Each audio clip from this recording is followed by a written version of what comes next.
Happy Diwali!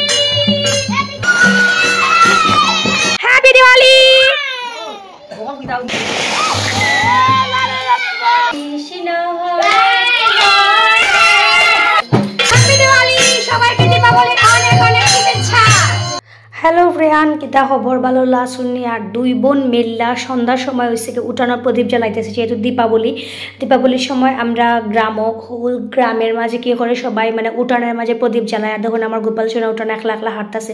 তো আমরা মানে উঠানো আর কি সিঁড়ির মাঝে দুই বোনে মিলে প্রচুর মোমবাতি জ্বালাইছি। তো প্রথমে এসে মোমবাতি জ্বালাইছি, তারপরে এখানে তারাবাতি জ্বালাইছি, মজা করতেছি সবাই মিল্লা। তারাবাতি জ্বালাইলাম, বাচ্চারা যারা আছে আমার ছেলে মানে সবাই মিল্লা।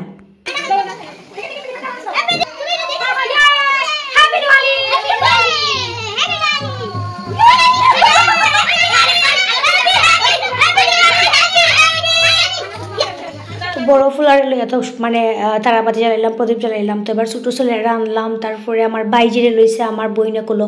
তো দুইও বাচ্চা লই আমরা দুই বোনে সেই মজা করতেছি। দুইও বাচ্চায় তো মানে একদম লাফাইতেছে, তখন আমার ভাইজে আমার বইনের কোলোতে একদম লাফাইতেছে।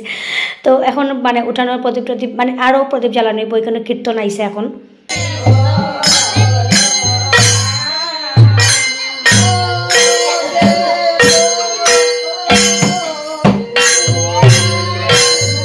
দীপাবলির দিন হয়েছে গিয়া সন্ধ্যার সময় কীর্তন হয়, পুরুষরা মহিলারা মানে যারা ফারণ আর কি সবাই মিললে গানের এখানে আমরা মানে নতুন বিল্ডিংও এখানে প্রদীপ জ্বালাইলাম। প্রথমে মোমবাতি জ্বালাইছি, এখন হয়েছে গিয়ে তেল দেওয়া যে সলতার প্রদীপ ওগুলো আর কি জ্বালাইতেছে দুই বোনে মিলাতে। এবার বোন আমরা এখানে আসা যার কারণে বোনটে লিয়া মজা করলাম। নেক্সট বছর হয়তো তার শ্বশুর বাড়ি থাকবো, তো এই বাড়ি কেন তাই বাই লাইছে যেটা লন্ডন থেকে আমরা খাখাতো বাই, তো এই কারণে আর কি তাই এখানে আসে।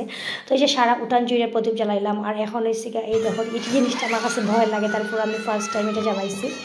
আর পিদিমের বাবা স্কুল খোলা ছিল আগের দিন, এই জন্য আইতো পারছে না, কিন্তু বাচ্চার লাগে বাজি আতশবাজি মোমবাতি যা যাবতীয় লাগে সব কিছু আনিয়া দিয়ে গেছে। তো যাই হোক এখন আমরা ঘরের ভিতরে একটু ছবি টবি তুলবো আর কি। তো এখানে ফ্লোরের মাঝে মোমবাতি প্রদীপ জ্বালাইয়া এই যে পুতুল আইছে আমার বাইজি, তাই সপ্তাহ থাকবো। তখন কি সুন্দর ড্রেস একটা পরিয়ে আমরা সামনে লক্ষ্মী মেয়ের মতো দাঁড়িয়ে রয়েছে, এই যে আমার কাকাতো বোন। তো আমরা দুই বোনে লাল শাড়ি পরছি, আমার ছেলের ম্যাচিং করে লাল শার্ট পরাইছি। তো ছোটো ছেলের পরছে না, আমরা বড় ছেলের সাথে ম্যাচিং করছি আমরা। তো এই যে এখন ছবি টবি তুলবো আর কি। তো আর আমার গোপাল সোনা এখানে না, তো কইলাম যে গোপাল সোনারে লইয়াও। তো ওই যে গোপাল সোনা আইসে, সবাই মিললে অনেক মজা করতেছি। হরে কৃষ্ণ হরে কৃষ্ণ হরে কৃষ্ণ খাও, হরে কৃষ্ণ খাও, সবাই খাও। হরে কৃষ্ণ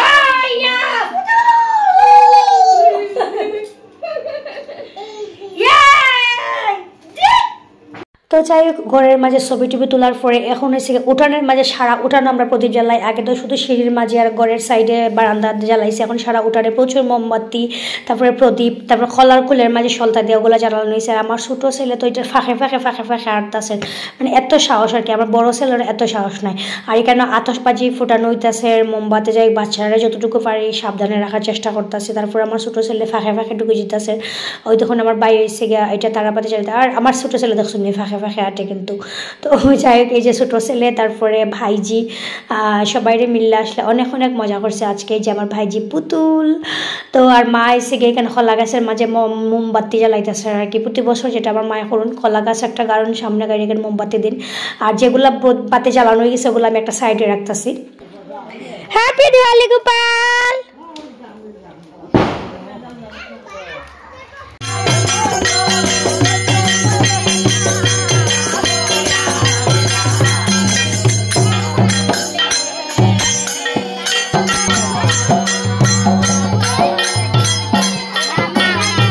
কীর্তনের শব্দ শুনিয়ে আমার বাইজি পুতুল আর আমার ছেলে গোপাল দুইজনে এমন নাচ শুরু করছে। যাই কীর্তন হওয়ার পরে এখানে লুট খাইরা সবাই বাতাসা তারপরে কাটা গজাগুলো দিয়ে মানে সবাই মানে লুট খাইরা আর কি। তো আজকের ব্লগটা কিনা লাগলো অবশ্যই জানাই, বা আপনারা কি এরকম মানে অন্যান্য বিভাগে দীপাবলি উদযাপন করে এটাও জানাই। বা টাটা সবাই রে।